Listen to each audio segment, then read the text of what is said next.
Alrighty guys, so we've got the pin-loaded seated row machine. Now we're gonna do a single arm on this variation. So rather than doing both arms at the same time, doing one arm at a time. What I want you to do is a couple of things. I want you to sit this chest support as far back as it goes, right? So that as you sit and reach for the handle, it's so far away that to get into the correct position to start, the weight's already in your hand. The problem with having the chest support too close is the weight doesn't start till here and my arm's already bent. I'm already sort of part of the way through the movement before the weight's even in my hand.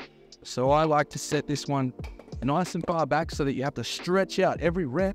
You get a really, really nice big stretch, as well as plenty of motion at the back. The range of motion goes all the way to the back. So the other thing about this is I want to offset my feet slightly. So I'm going, rather than putting both feet on at the same time, you can do that if you like. It's more personal preference than anything else. I like to have one foot set backwards like this. All right, that puts my hips in a slightly different position, and I always feel like I can get a little bit more of a contraction in my lats when I've got this leg seated backwards or this hip extended, technically speaking.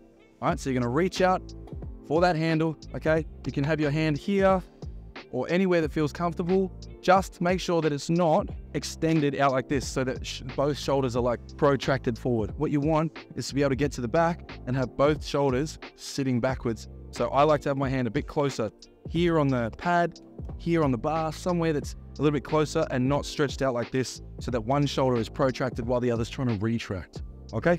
So you put your hand here, reach out for that handle, okay? Get a full stretch and then pull and have a small pause at the top.